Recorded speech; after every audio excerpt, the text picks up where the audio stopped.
Chimarandasya Gananjana Shalakaya Chaksurun Militam Jena Tasmai Sri Gurave Nama Sri Chaitanya Manobhistam Stapitam Jena Bhutale Sayam Rupa Kadamaya Jarati Swaparandikam Aradanas Trinandan Thaivritam Yache Punavu Nityananda Sri Advaita Gadadhar Shivasadi Gaur Bhaktarinda Hare Krishna Vaishnavebhyo Namo Namah Namo Vishnu Padaya Krishna Prasthaya Bhutale Srimati Bhakti Siddhanth Saraswati Namine. I don't have the rest of the pranam mantras here with me. So anyway, this is a very joyous day for all the devotees around the world. Because Bhakti was the first one in our parampara to try to preach in some language outside of the Indian languages. In fact, he wrote one book, Lord Chaitanya and His Precepts, in English, and somehow he sent it to various persons around the world. Somehow one copy of that reached to McGill University in Canada, in 1896, which just happens to be the birth celebration of our Srila Prabhupada. So Bhakti Vinod had a very keen desire, because Mahaprabhu had told the Priti Vityatra Nagar Nagaradi Gram Sarvatra Prachore Hoibe Maranam, that as many villages and towns are on the face of the earth, my name will be preached. So Mahaprabhu himself had made this prediction, but many people thought that maybe that meant just all over Nadia, or maybe all over Bengal, or maybe Orissa too, maybe Bharatvarsh, but not beyond the sea. I wrote one poem, but not beyond the sea. Thakur did not agree. So he made you this request to make the whole world blessed. For us, the most important event in the life of Srila Bhakti Siddhanta Saraswati Thakur is when Prabhupada's friends convinced him to come visit this sadhu that they had met at that time was called Uttadingi Road, Uttadingi Junction Road. Now it's known as Ultadanga, but that day was Uttadingi Junction Road. This is where Srila Bhakti Siddhanta Saraswati established the first temple of Gaudiya Math. And Prabhupada said that even amongst my friends, by Krishna's grace, I was considered to be the leader. He said one astrologer read my palm, and he said, Hukum chalega, your order will be followed.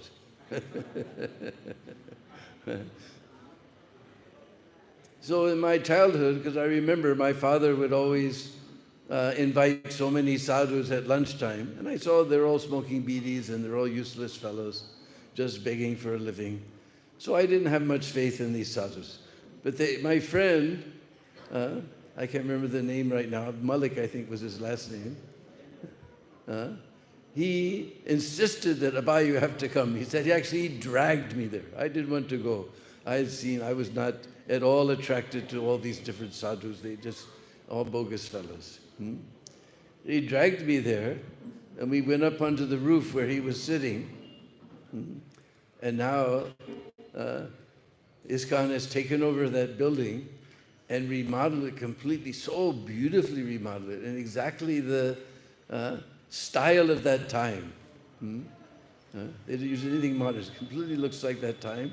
And they made a very beautiful shelter on the roof where Srila Prabhupada met his Prabhupada. Next time you go to Calcutta, then you must visit this place. Very, very beautiful. Child. So he began to eat the mangoes. And Bhaktivinoda came and said, I have not offered these to the deity. This is a great offense. You're a great offender. We should always offer things to Krishna first. So, although he was a small child, he took it very seriously. And Srila Prabhupada explained to us that without his life, he never took mango. I'm a offender, I can't take this.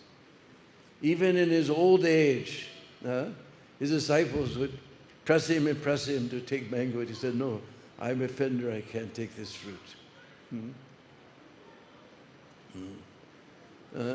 So in his studies, he excelled in everything, and Bhaktivinoda was very happy with him, and he used, although he had many children, he especially used Bhakti Siddhanta to help him in all of his preaching work. And he even became very expert in astrology, and he could have made a lot of money in astrology, but he saw this is all mundane. Just like when I became a devotee, I asked the first devotee I met, I said, but what about astrology? And he said, astrology is a very fine material science, but it is still material. We are interested in spiritual science. And I said, wow, me too.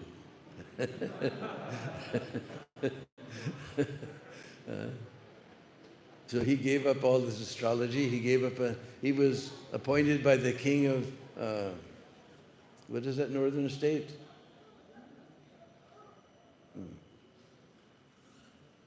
Tripura. The king of Tripura and invited him to become his employee, and he tried to root out all the corruption that was there, but they had made so much trouble for him. So he thought, what is the use of this? Life is not meant for all this trouble. So he retired, but the king of Tripura remained his admirer for a long, long time after this. And helped him in many ways. So finally, it was time for him to take initiation. And Bhaktivinoda says, because I'm your father, I do not wish to give you initiation. You should take initiation from Gorkashore Das Babaji. Now, Gorkashore Das Babaji, he could not even write his name. We can imagine that nowadays, that I'm sure there's still people around that still can't write their name, but it's become so much less.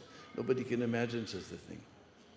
And Bhaktivinoda was such a great, Bhakti Siddhanta was such a great scholar. I forgot his name. They named him Bimala Prasad. Because in temple of Jagannath, unless the bhoga is offered to Bimala, after it's offered to Jagannath, they have to offer it to Bimala Devi. Then it becomes Jagannath Maha. So his name was Bimala Prasad. Bimal Prasad. So he became very great learned scholar, but Gorkashore was completely illiterate. So how is this possible? I'm going to take initiation from this fellow. Because Bhaktivinoda, he eventually retired to Godrum Dweep. Beautiful houses there, Swananda Sukhada Kunj. And Gorkashore was staying there. So he went to Gorkashore, and Gorkashore, although everybody was after Bhakti Siddhanta, they wanted him to become the disciple. Because everybody was just interested in name and fame. That if I get such nice, learned disciple, I'll become very famous. But he knew all of their immoral activities and deviations. So he refused. And he was shocked when his father told him to take initiation from Gorkashore. So Gorkashore refused. Twice he went to refuse. Third time, he waited on the bridge over the river.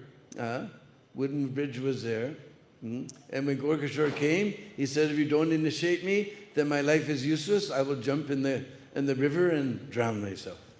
So Gorkashore, all right, that's all right.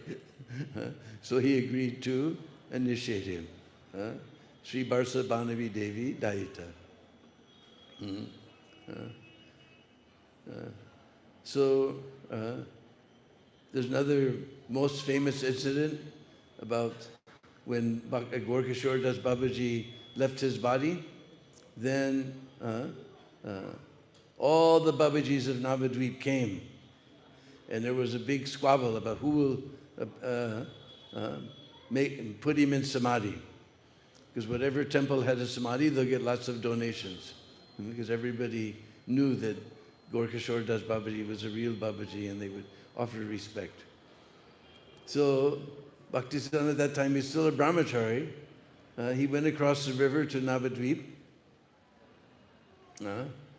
And he said, I'm the only disciple of my spiritual master. I will give him samadhi. And all the Babajis said, you're not a Babaji, neither you're not even a sannyasi. It's not right. You have no right to give him samadhi. And he said, my spiritual master, he's completely pure. If anyone who's not pure touches him, he will be destroyed. If anybody wants to give samadhi to my spiritual master, then if he has not had illicit sex with a woman for 1 year, he can touch him. If he's not had illicit sex for the last 6 months, for the last month, for the last week, for the last 3 days, and the police had arrived because they realized there was going to be some trouble, and they said, well, how will we investigate such a thing? He said, I will take their word. And everybody slowly in embarrassment turned their face and walked away. And Bhaktisiddhanta was able to give Gaurkishore Das Babaji his samadhi. Later it was moved to Mayapur because the Ganga began to flow over that place. Because she's always, those days she was always changing her course. So anyway, Srila Bhaktisiddhanta was always assisting. He was like the secretary to Bhakti Vinod Thakur. And he started his preaching mission in Bhakti Bhavan in Calcutta. And Bhaktisiddhanta assisted him in so many ways and preached very strongly. He had his house in Puri. And of course we know there was one fellow who began some bogus mantra. I remember right behind our temple in Vrindavan, they have one of their ashrams. We have to listen to this certain time of the year, I guess a disappearance day or something. They would put all these loudspeakers and blow us out. And if you got a room in that side of the guest house, you were very sad. And Prabhupada told us, now you chant, Nitai Gaur Radhesham Jai Krishna Balaram, because you're chanting the names of our deities. It's not a bogus mantra, it's chanting the names. So we used to chant very loudly, Nitai Gaur Radhesham Jai Krishna Balaram. So he had many arguments with this fellow, but he had popular support. So Srila Bhakti Vinod Thakur, people were getting riled up, so he sent him away to Calcutta. He also helped to excavate and build the yoga pit, because Bhakti Vinod Thakur was the one who found this place. So Bhaktisiddhanta helped him, assisted him very much in establishing the beautiful temple at Yoga Pit. And we always hear about the how Bhaktisiddhanta was very, very strict, very hard like a thunderbolt. But from Srila Bhaktivikas Maharaj has written a wonderful book about Bhaktisiddhanta Saraswati Thakur's life, Bhaktisiddhanta Vaibhav. And there it describes how sometimes he would go downstairs where the brahmacharis were sleeping and he would adjust the mosquito nets. Because if these boys get sick, then the preaching will be hampered in so many ways. Bhaktisiddhanta was very kind-hearted. We never hear that, but we can read so many. Just now I can only remember this incident. That he would make he would come down and see that all the mosquito nets were tied properly so that the boys wouldn't get sick. He was very, very kind. And he was very kind to our Prabhupada. Eventually from Uttadanga, he established the first all the established Gaudiya Math there in Uttadanga. He made the first temple in Bagh Bazar. And but later, one time he was in Radhakund. And Prabhupada was nearby on a business trip in Agra. So he came to Radhakund to meet him. And they were walking on the Sangam at Radhakund. And Bhakti Vinod and Bhaktisiddhanta said, Ag Jwalbe, there will be fire. Because he could see everybody was fighting over what room they'll get in the new temple. And he was saying nobody's interested in just becoming the humble servant of Rupa Raghunath and preaching the movement. They're all for prestige and name and fame. He said, better I take all the marble from this temple and print books. And then, looking at Abai, he said, Abai, if you ever get money, print books. So Radhakund is the place where book distribution was born. This is a especially sacred place for all of the ISKCON devotees, because book distribution was born there. And in his, because this is the disappearance day, so in his last days, he was in, because he traveled all around, he met so many important people and established so many Gaudiya mats. He tried to send some disciples to the West, but they weren't able to do anything substantial. He was quite disappointed.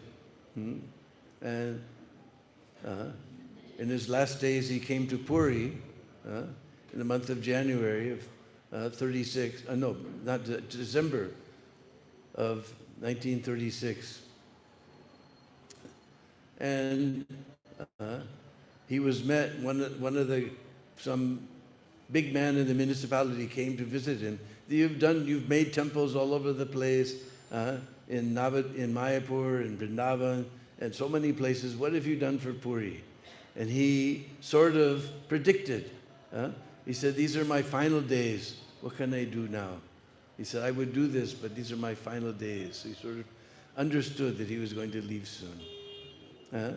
And also in Radhakund, Bhaktivinoda established Brajasvananda Sukhada Kunj.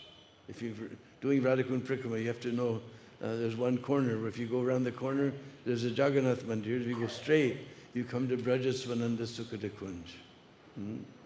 And he established Bhaktivinoda's Samadhi there also. And Pushpa Samadhi there. So anyway, he was staying there in Puri for some time. Then he came back to Calcutta to his Bagbazar Gaudiya Mat, and immediately got a fever. And all the doctors came and he said, this life is temporary, so there's nothing to lament. You don't bother me anymore. One of the ones who gave him an injection, he said, just give me Harinam. Don't bother me with this injections and infections. Just give me Harinam. And he would have the devotees chant many songs, especially Sri Rupa Manjari Pada. In fact, he asked Sridhar Swami to chant. And Sridhar Swami began to chant, and somebody stopped him and had one other devotee named Pranavananda, who was a very sweet singer. And Bhaktisiddhanta said, no, let him chant. Because he was not interested in fancy melodies and this, he was interested in devotion. So Sridhar Swami's chanted this, and many other beautiful bhajans. Everybody would take turns chanting different bhajans. And he gave a wonderful lecture on his, just a few days before he left, telling them to give up all desire for name and fame, just become, just sacrifice. This body is just a lump of bones and flesh. Sacrifice it at the altar of Harinam and spread the preaching and follow the footsteps of Rupa Raghunath. Then finally, one night before he left, he called them all. He said, I give you all my blessings.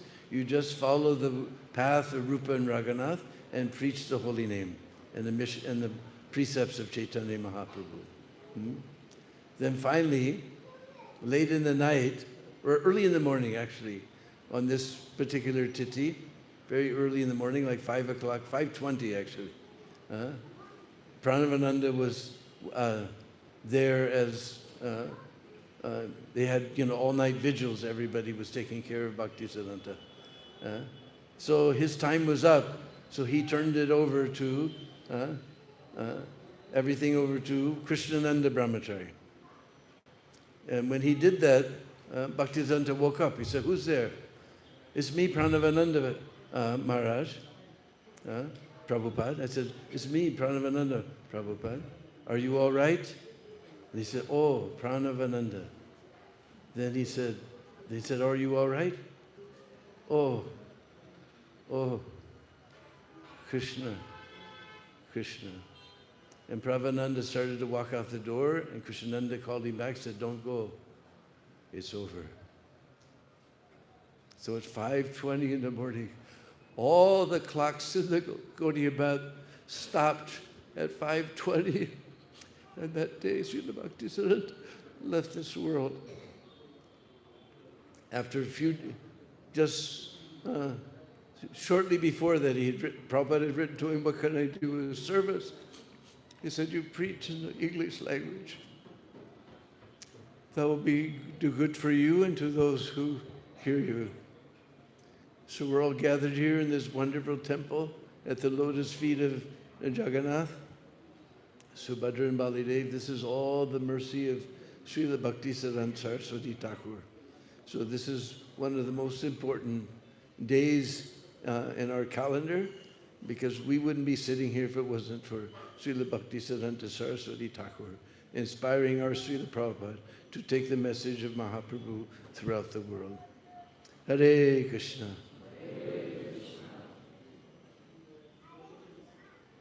So we could go on forever. There's so many stories about Srila Bhaktisiddhanta Saraswati Thakur. One thing, I was just reading, Giriraj Maharaj was giving his eulogy, and he was saying that he was preaching in Madras, and everybody was telling him, that's all right that you're devotees of Krishna, you have your bhakti, but why are you always criticizing everyone? Why are you always criticizing? Everybody kept telling them. He began to have some doubt. And then one good friend of his told him the same thing. He said, maybe it's not right, you know. So then one day he went to a very big man, big office. And that man asked him about Shankaracharya. So he said something, oh yes, he's a very important acharya, but you didn't say anything about him. He said, well, you know, he just gave some vague answer. He said, no. You didn't say anything about him. So then, that time there was no Chaitanya Charitamrita, but he had teaching of Lord Chaitanya.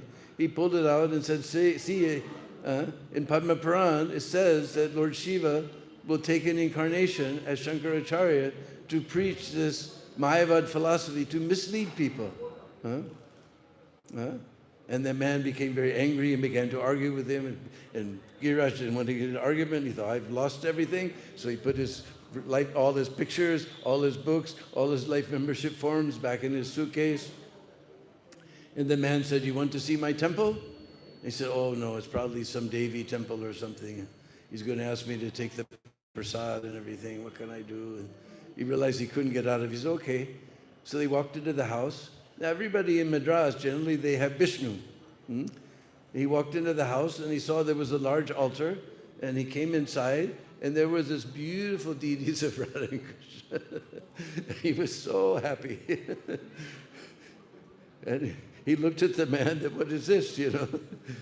He said, no, I was just testing you. You come back to my office, I will give you a check, I will become your member right now. So Bhaktisiddhanta, he didn't compromise with anyone. Our Prabhupada didn't compromise. Don't worry about criticizing, because now there's even more fools and rascals to criticize. We just present the real message of Chaitanya Mahaprabhu. We're not interested in name and fame.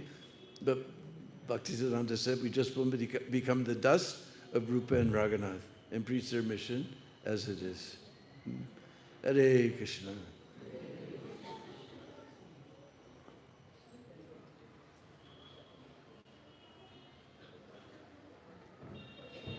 Take any questions? Or? Yeah, if there's still time, I thought there was. We have a few minutes. If anybody has any questions, we can try to answer those questions.